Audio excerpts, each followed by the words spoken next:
أشهد أن لا إله إلا الله وحده لا شريك له وأشهد أن محمدا عبده ورسوله صلى الله عليه وسلم لا نبي بعده. اللهم صل وسلم وبارك على هذا النبي الكريم وعلى آله وأصحابه أجمعين. أيها الحاضرون رحمني رحمكم ittaqullaha haqqa tuqatih wa la tamutunna illa wa antum muslimun. Wa qala Allah ta'ala fil Qur'anil Karim, a'udzu billahi minasy syaithanir rajim. Bismillahirrahmanirrahim. Falamma balagha ma'ahu sa'ya qala ya bunayya inni ara fil manam anni azbahuka fanzur madza tara. Qala ya abati if'al ma tu'maru satajiduni insyaallah minas sabirin. Wa qala fi ayatin ukhra walillahi 'alan nasi hajjul baiti man istata'a ilaihi sabila wa man kafara fa innallaha ghaniyyun 'anil 'alamin. Shadaqallahul 'azim. Alhamdulillah, pada pagi yang sejuk ini, pagi yang penuh berkah ini, Allah kembali menghimpun jiwa raga kita, menghimpun iman kita, sehingga dengan raga kita bisa bergerak dari kemarin setelah ditidurkan, dimatikan oleh Allah sejenak dari tidur kita, dan dengan izin Allah gerakan raga kita ini untuk bangun sholat subuh dan bergerak menuju ke musola yang kita cinta ini. Lalu Allah Subhanahu wa Ta'ala juga menggerakkan hati kita, menggerakkan keimanan kita. Di antara kita yang hadir bersama di sini adalah kita yang sama-sama mempunyai niat, sama-sama mempunyai keyakinan bahwasanya Idul Adha datang ataupun muncul pada hari ini.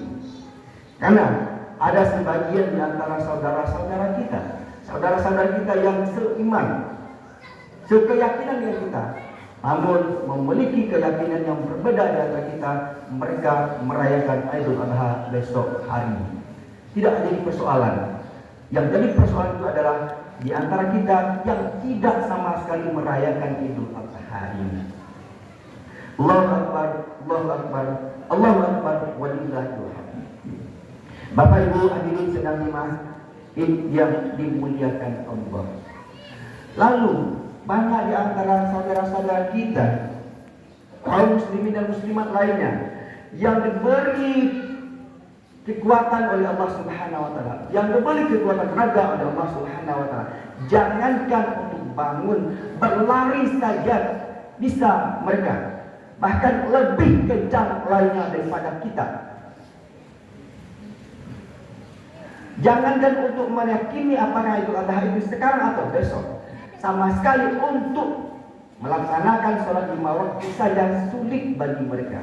Maka kita yang hadir di sini adalah yang diberi keistimewaan, yang diberi kelebihan dan diutamakan oleh Allah Subhanahu wa Ta'ala, sehingga kita bisa muncul jiwa, raga dan juga hati kita di musola yang kita cintai. Mudah-mudahan segala amal ibadah yang kita lakukan, mulai pada saat kita tertidur kemarin sampai pada hari ini, bahkan sampai esoknya, sampai kita tertidur pulas kembali dan tidak bangun lagi, semoga diterima di sisi Allah sebagai investasi kita di akhirat. Amin ya rabbal alamin. Selanjutnya salam tidak lupa kita doakan kepada Allah, semoga tetap tercurahkan kepada baginda Muhammad Rasulullah sallallahu alaihi wasallam. Allahumma shalli ala Muhammad wa ala ali Muhammad. Ibu bapak hadirin sedang yang dimuliakan Allah, khatib mengajak kita bersama adalah selalu kita meningkatkan ketakwaan kita kepada Allah Subhanahu wa Ta'ala. Pada hari ini, Idul Adha ini, momentum Idul Adha ini merupakan sebuah momentum bagi kita untuk meningkatkan ketakwaan kita kepada Allah Subhanahu wa Ta'ala. Idul Adha yang kita kenal dengan Idul Kurban. Id yang berarti kembali. Artinya apa? Kita kembali, kita meyakini bahwasanya kita sekarang sudah berada di alam perantauan. Kita sekarang berada di perantauan. Kita berada sekarang di negeri orang lain. Yang artinya pada suatu saat kita akan kembali ke negeri kita. Kita kembali kepada asal kita. Kembali kepada Allah Subhanahu wa ta'ala. Oleh karena itu kita hadir di sini yang dalam rangka meyakini bahwasanya kita kembali di sini untuk mendekatkan diri kepada Allah Subhanahu wa ta'ala. Idul Adha yang kita kenal dengan juga Idul Kurban. Kurban berasal dari bahasa Arab yang berarti kurban, yang berarti dekat. Ketika kurban berarti kurbanan, berarti sebuah superlatif bahwa sangat dekat dan dekat sekali dengan Allah Subhanahu wa ta'ala. Maka momentum Idul Adha ini, momentum kurban ini merupakan salah satu cara kita untuk mendekatkan diri kembali agar lebih dekat dan dekat sekali dengan Allah Subhanahu wa ta'ala. Allahu Akbar, Allahu Akbar, Allahu Akbar walillahil hamd. Ibu bapak hadirin rahimani rahimakumullah. Setidaknya ada 3 cara bagi kita umat Islam dalam rangka untuk mendekatkan diri kepada Allah Subhanahu wa ta'ala untuk merayakan kurban ini. Yang pertama adalah kita kenal dengan ibadah haji. Bagi saudara-saudara kita yang memiliki kemampuan dari segi fisik, kesehatannya, kemampuan dari segi hartanya, dan harta yang untuk pergi dan juga yang ditinggalkan nafkah yang akan diberikan oleh yang akan diberikan kepada keluarganya, maka mereka melaksanakan ibadah haji ke Baitullah. Walillahi 'alan nasi hijjul baiti man istata'a ilaihi sabila, kata Allah. Dan sesungguhnya bagi orang-orang yang memiliki kemampuan dari segi fisik, kemampuan dari segi hartanya, kemampuan dari segi kekuatannya, diwajibkan kepada Allah Subhanahu wa ta'ala untuk melaksanakan ibadah haji ke Baitullah. Tujuannya tidak lain tidak bukan adalah bagaimana mendekatkan diri kepada Allah Subhanahu wa ta'ala. Maka bagi saudara-saudara kita yang memiliki kemampuan tersebut, mulai dari 1 Zulhijjah kemarin sampai tanggal 9 kemarin, mereka memakai pakaian ihram, pakaian serba putih yang ketika kita kenal, kita lihat pakaian putih itu dah ketika kita melihat saudara-saudara kita yang sudah meninggalkan kita. Apa artinya Bapak dan Ibu? Bahwasanya bagi saudara-saudara kita yang memiliki kemampuan itu, Allah memberikan peringatan kepada mereka bahwasanya mereka akan dikembalikan dengan pakaian ini. Tidak ada artinya lagi kekayaan yang ditumpuk. Tidak ada artinya lagi jabatan yang dicari selama ini, jabatan yang dikejar selama ini. Tidak ada lagi anak yang hebat, anak yang luar biasa yang kita usahakan selama ini. Tidak ada artinya. Maka mulai dari 1 Zulhijjah kemarin sampai pada 9 Zulhijjah, mereka memakai pakaian ihram dan tidak memotong rambut dan juga tidak memotong kukunya. Apa maknanya Bapak dan Ibu? Agar nanti ketika pada hari raya Nahar, bahwasanya semua tubuh kita ini, anggota tubuh ini mulai dari ujung kaki sampai ke ujung rambut, insya Allah dengan ibadah haji yang dilakukan dengan ikhlas karena Allah Subhanahu wa ta'ala, maka balasannya adalah surga bagi Allah Subhanahu wa ta'ala, bagi orang yang melaksanakan itu. Wal hajjul mabrur laisa lahu jaza illa jannah, kata Rasulullah sallallahu alaihi wasallam. Bagi mereka yang melaksanakan haji yang mabrur, bagi mereka yang melaksanakan haji yang diterima oleh Allah Subhanahu wa ta'ala, laisa lahu jaza, maka tidak ada balasan bagi mereka kecuali hanya surganya Allah. Oleh karena itu Bapak dan Ibu, bagi saudara-saudara kita yang diberi kemampuan, kelebihan rezeki oleh Allah Subhanahu wa ta'ala, mereka melaksanakan ibadah ini satu saja tujuannya, yaitu untuk mendekatkan diri kepada Allah Subhanahu wa ta'ala dan lebih dekat dan sangat dekat lagi dengan Allah Subhanahu wa ta'ala. Lalu Bapak dan Ibu, bagaimana di antara kita yang belum memiliki kemampuan, yang belum diberi rezeki oleh Allah Subhanahu wa ta'ala? Apakah Allah membatasi kita untuk masuk ke surganya? Ataupun Allah membatasi kita untuk beribadah kepadanya? Ataukah apakah maka Allah Subhanahu wa taala membatasi kita untuk lebih dekat lagi kepadanya. Tidak, Bapak dan Ibu. Jadi haji merupakan salah satu bentuk cara yang diberikan oleh Allah Subhanahu wa taala, fasilitas yang diberikan oleh Allah Subhanahu wa taala pada hari kurban itu untuk lebih dekat lagi kepada Allah. Lalu yang kedua, cara yang kedua bagaimana kita mendekatkan diri bertakwa kepada Allah agar lebih takwa kepada Allah Subhanahu wa taala adalah bagi kita mungkin barangkali kok ke haji ada sanggup lain sanggup untuk beribadah haji, mungkin untuk kepeng untuk biaya hidup di sana lalu cukup. Atau lain cukup itu bayar di sana, tapi dusialo anak ditinggal, dusialo istri ditinggalkan. Maka kata Allah ada cara lain. Ada cara lain yang diberikan oleh Allah Subhanahu wa taala kepada kita yang belum diberi kemampuan oleh Allah Subhanahu wa taala, yang belum diberi kesehatan oleh Allah Subhanahu wa taala, yang nilai ibadahnya sama dengan haji itu, yaitu mari kita melaksanakan kurban. Ibu bapak hadirin sedang dimaju yang dimuliakan Allah. Kurban merupakan ibadah histori yang selalu diingatkan oleh para ustaz, para mubalik dan ulama kepada kita setiap hari raya Idul Adha ini. Salah satu nilai historis yang kita kenal adalah bagaimana ketika Ibrahim alaihissalam bersama istrinya mendambakan seorang anak, bahkan sampai di usia yang sampai tua tidak juga mendapatkan anak, maka Allah anugerahkan anak itu kepada Siti Hajar. Dan ketika anak itu sudah beranjak dewasa, kata Allah, walamma balagha ma'u sa'ya qala ya bunayya inni ara fil manam. Sia yang nak kai buat tiyo pada liu, sia yang tidak sedih, sia yang tidak menangis.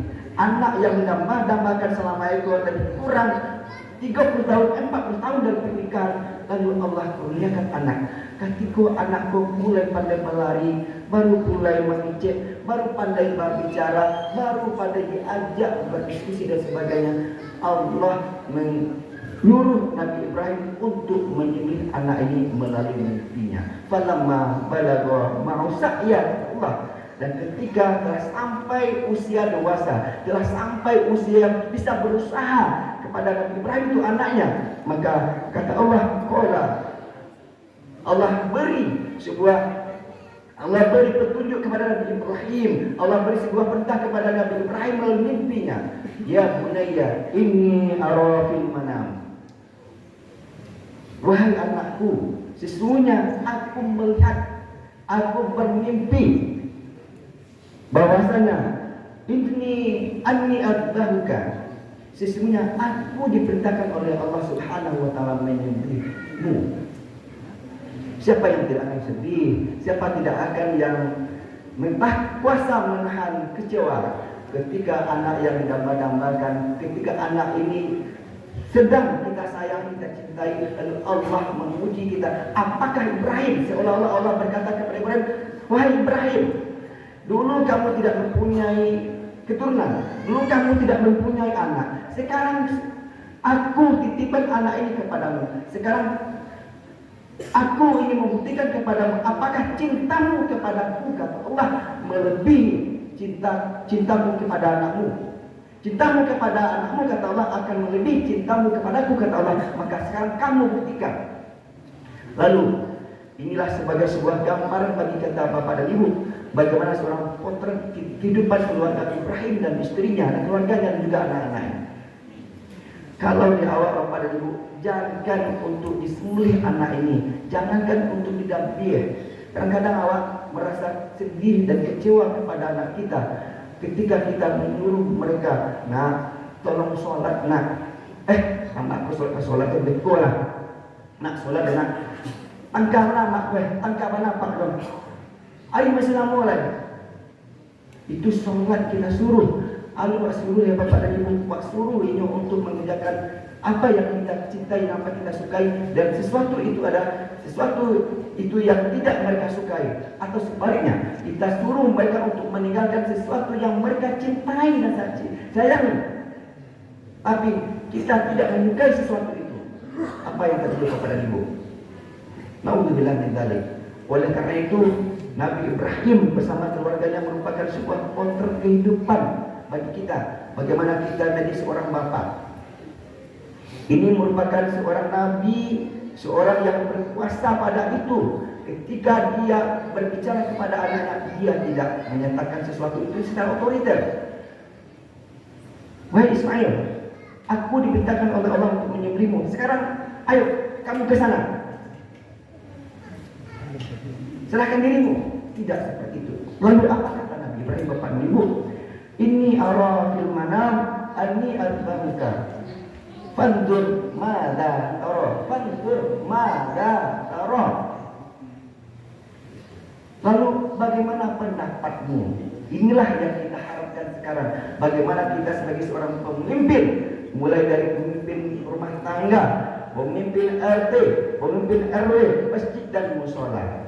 Lakukan segala sesuatu itu untuk mengambil sebuah keputusan dengan cara mufakat ataupun diskusi.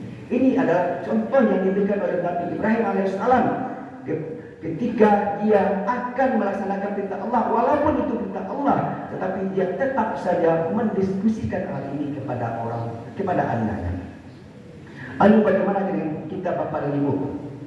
Ketika kita menghendaki sesuatu yang kita inginkan dan kita tahu anak kita itu tidak menyukainya. Ketika sesuatu yang kita inginkan itu adalah sesuatu yang dibenci oleh anak kita, kita kadang-kadang suka memaksa ataupun memberikan sesuatu yang tidak disukainya agar selalu kita diperintahkan. Maka kadang-kadang bapak dan ibu, inilah yang dibutuhkan sekarang. Bagaimana kita pendidikan kita terhadap anak kita, bagaimana kita pendekatan kita terhadap anak kita selalu ini dibutuhkan. Maka untuk itu banyak cara dan banyak guru yang bisa kita dapat dan kita belajar sekarang melalui internet, melalui buku, YouTube dan sebagainya.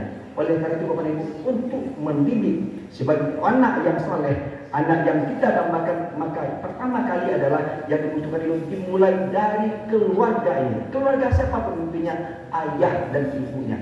Oleh karena itu, sebelum kita menyuruh, sebelum kita memerintahkan pada anak kita sesuatu yang kita inginkan, maka jadilah kita sebagai panutan uswah dalam keluarga kita. Sekarang banyak cari kepada ibu orang tua masa kini yang menyuruh anak pergi ke surau, menyuruh anak pergi masjid dan musala, sementara orang tuanya tidak pergi ke masjid. Ini pengalaman khatib sendiri bapak dan ibu. Ketika suatu hari baru berapa minggu kemarin kita menghadiri khatam Al-Quran bapak dan ibu, khatam Al-Quran di sebuah masjid yang pada waktu itu dihadiri oleh bapak dan ibunya, orang tua muda masa sekarang, umurnya baru 30 sampai puluhan. Khatam Quran itu mulai dari pagi bapak dan ibu sampai menjelang maghrib. Terakhirnya adalah ketika maghrib masuk, maka kegiatan itu dihentikan. Apa persoalannya bapak dan ibu? Ba'a musala masjid nanti akan ramai. Baal itu akan menyuruh anak-anak awak akan datang ke masjid musala. Ketika azan masuk, kita sudah pada di masjid. Apa jamaah yang Allah keluar ke masjid? Sangat miris. Inyo ingin mengidolakan anak yang soleh, anak yang hafiz Al-Quran, anak yang rajin ke masjid ke musala. Tetapi sudah berada di masjid dan musala, kita keluar. Dia yang besoknya keluar masjid itu pada ibu. Siapa yang takut juga azan? Syaitan, iblis. Itu nampak dengan mata kepala kita sendiri. Miris sekali. Bagaimana tidak kita sekarang mendengar ada anak-anak yang, mohon maaf, yang menjadi apa itu penyalur germo kalau sininya di Bukit Tinggi itu terungkap. Remaja yang memperjualbelikan pasangan sejenis. Nauzubillah min dzalik. Lalu di Jawa kita dengar juga ada seorang anak SMP yang hanya persoalan sepele, uang 40.000 rupiah. Dia bisa membunuh temannya. Tidak segera membunuh, diambil HP-nya, diambil motornya, bahkan mau diperkosa.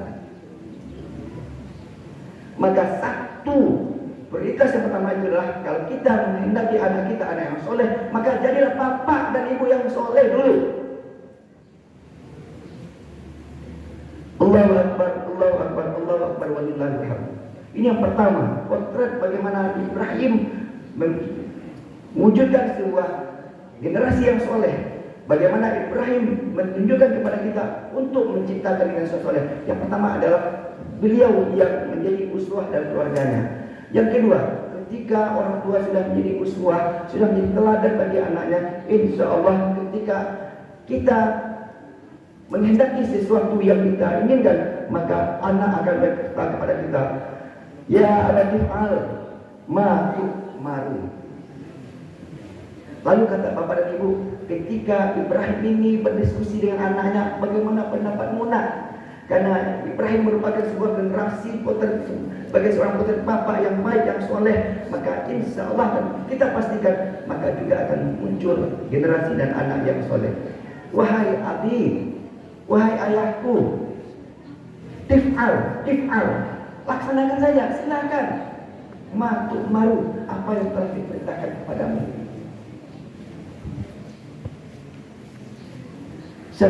Satajiduni insyaallah minas sabirin. Insyaallah kamu akan mendapatkanku, kita semua akan menjadi orang-orang yang sabar. Ibu bapak hadirin senantiamah yang dimuliakan Allah.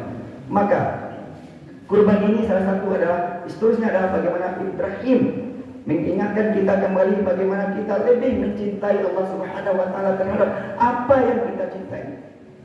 Apakah itu harta, uang, kekayaan, pangkat, jabatan, bahkan sampai anak kita sendiri kita rela ikhlaskan, karena kalau itu adalah sebuah perintah dari Allah Subhanahu wa taala.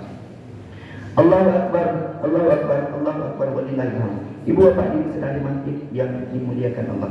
Lalu apa hikmah kurban ini bagi kita?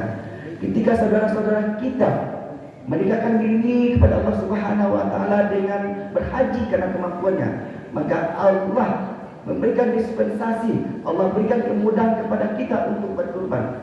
Apa hikmahnya Bapak Ibu?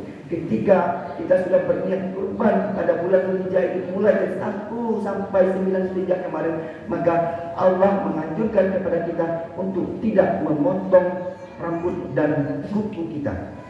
Sebagaimana juga Allah perintahkan kepada saudara-saudara kita yang melaksanakan ibadah haji. Apa rahasia di balik itu Bapak dan Ibu? Agar Allah Subhanahu wa taala bisa, agar kita yang berkurban ini bisa mendapatkan ampunan dari Allah Subhanahu wa taala dari kurban yang kita lakukan, mulai dari ujung rambut kita sampai ke ujung kaki kita.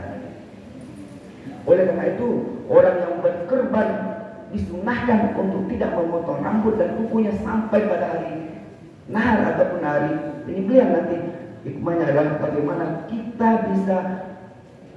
kita Allah Subhanahu wa taala bisa menghilangkan dan menghapus dosa kita mulai dari rambut sampai ujung kaki kita. Dan ketika pada hari raya tiba, maka kita dianjurkan untuk melihat hewan sembelihan kita tersebut, hewan kurban kita. Maka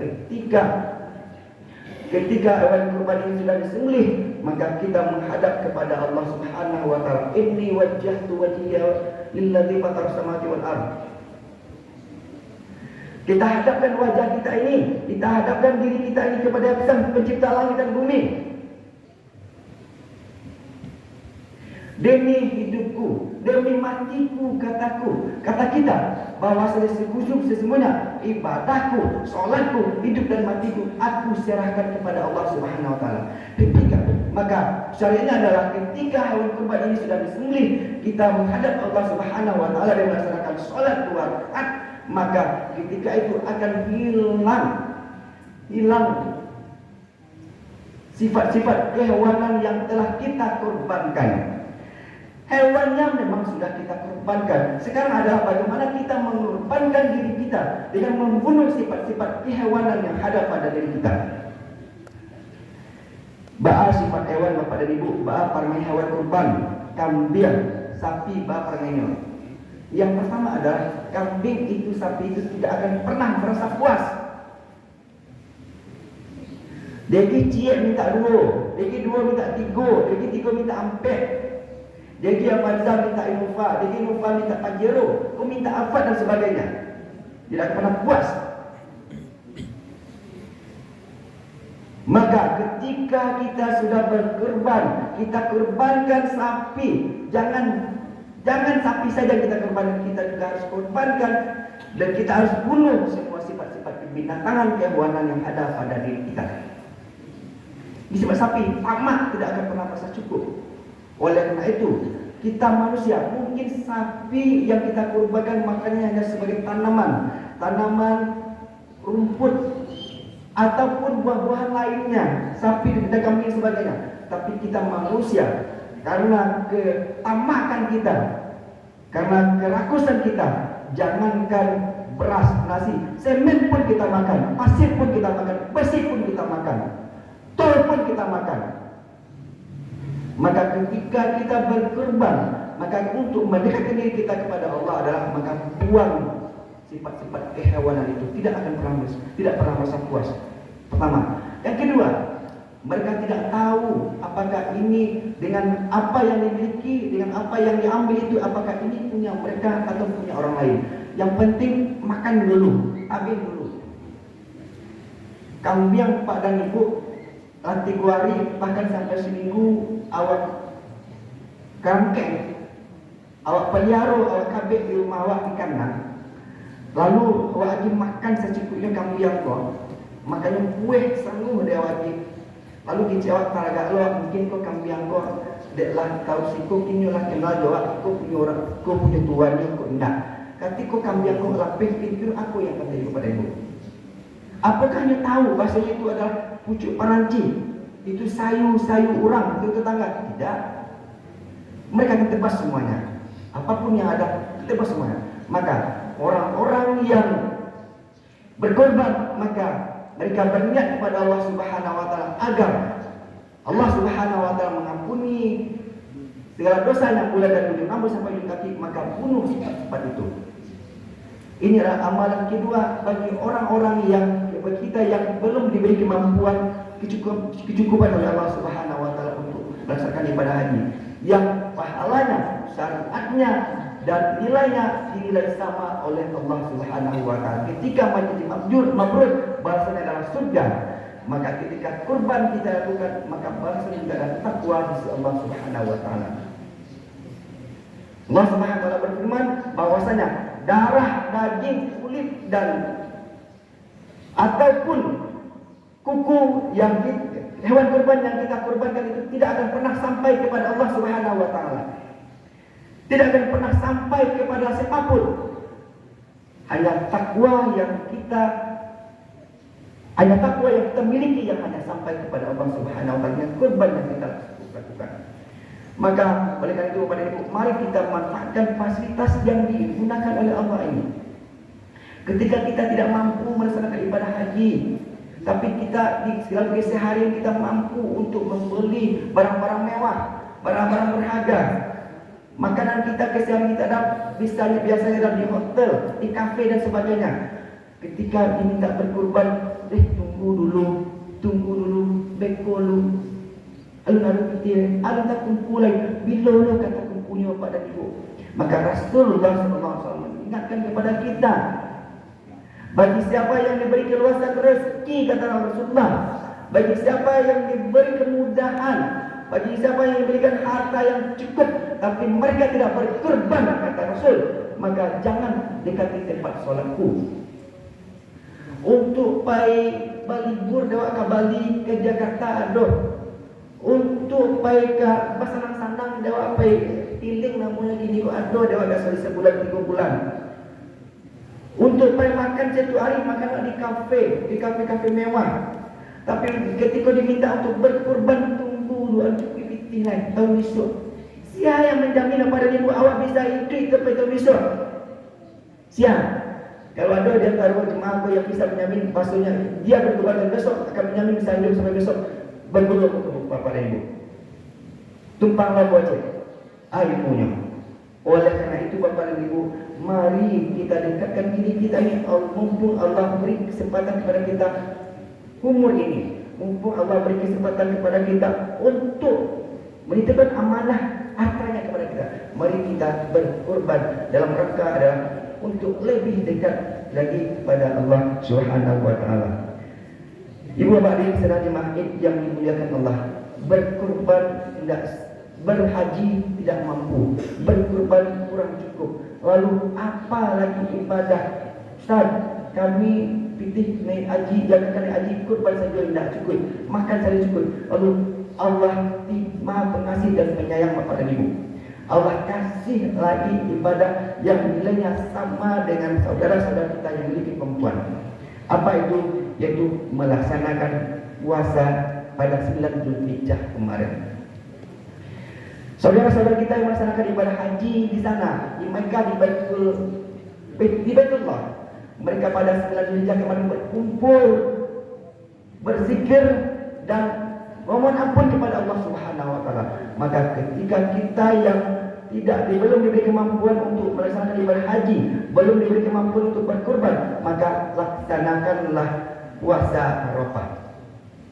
Maka pada 9 Zulhijjah kemarin, bagi kita yang melaksanakan ibadah puasa kemarin, maka mohonlah kepada Allah Subhanahu wa taala, bertobatlah kepada Allah Subhanahu wa taala. Kita jadikan ketika jemaah di wukuf di Arafah berkumpul dan memohon ampun kepada Allah, maka kita gunakan pada kemarin untuk bermuhasabah kepada Allah Subhanahu wa taala. Pahalanya sama, yaitu bagi kita yang melaksanakan puasa Arafah, kata Rasulullah SAW, maka akan diampuni dosa kita 1 tahun yang lalu dan 1 tahun yang akan datang.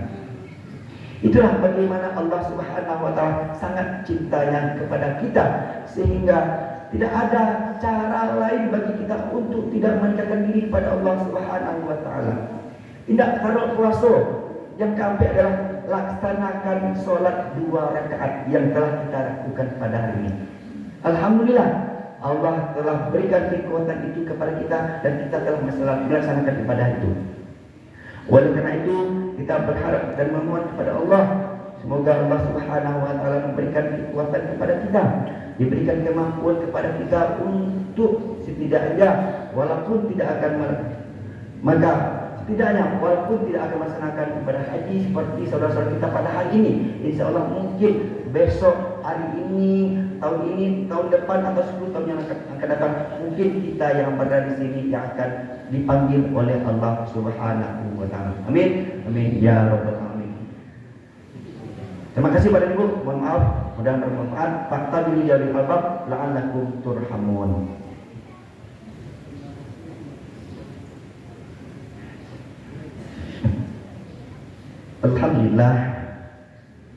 Alhamdulillah nahmadu wa nasta'inu wa nastaghfiruh wa na'udzu billahi min shururi anfusina wa min sayyiati a'malina. May yahdihillahu fala mudilla lahu wa may yudlil fala hadiya lahu. Asyhadu an la ilaha illallah wahdahu la syarika lahu wa asyhadu anna Muhammadan abduhu wa rasuluhu sallallahu alaihi wasallam la nabiyya ba'da. Allahumma shalli wa sallim wa barik ala hadha nabiyil karim wa ala alihi wa ashabihi ajma'in. Ayyuhal hadirun rahimani rahimakumullah. Ittaqullaha haqqa tuqatih wa la tamutunna illa wa antum muslimun. Wa qala Allah, inna a'tainaka al-kautsar fasholli li rabbika wanhar inna syani'aka huwal abtar. Inna Allaha wa malaikatahu yusholluna 'alan nabi ya ayyuhalladzina amanu shollu 'alaihi wa sallimu taslima. Allahumma shalli 'ala Muhammad wa 'ala ali Muhammad. Allahumma ighfir lana dzunubana wa liwalidina warhamhum kama rabbawna shighara.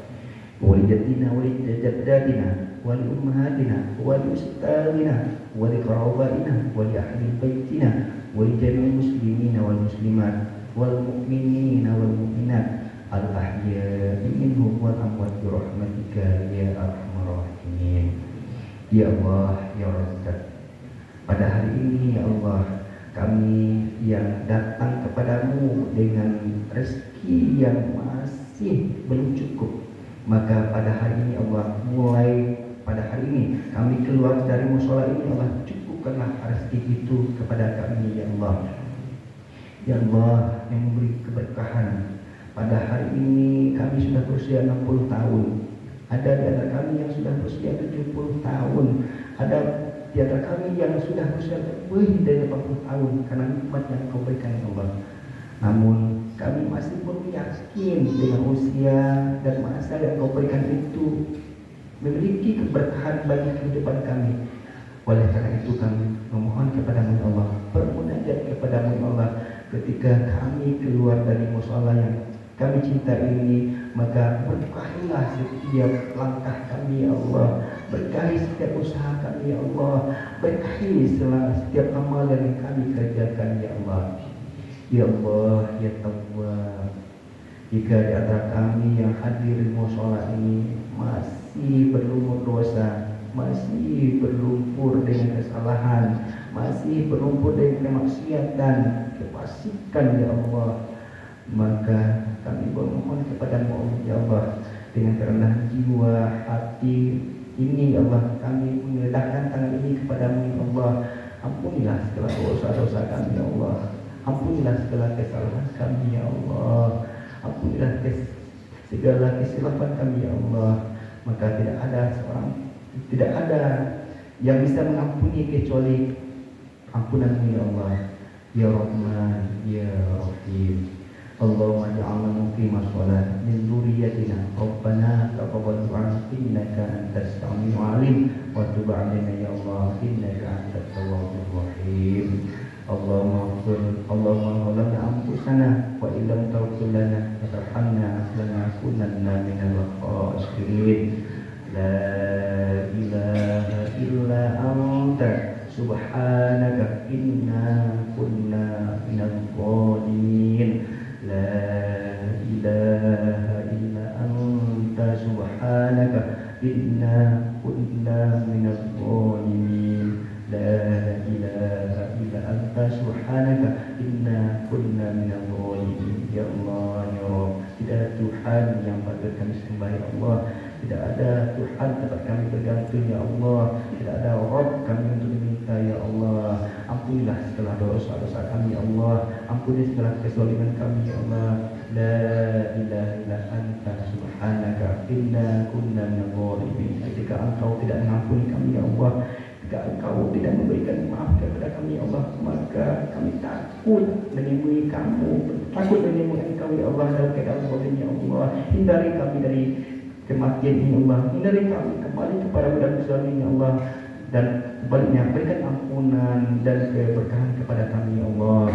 Rabbana atina fid dunya hasanah wa fil akhirati hasanah wa qina adzabannar. Walhamdulillahirabbil alamin. Selamat Idul Adha. Terima kasih atas perhatian Bapak Ibu.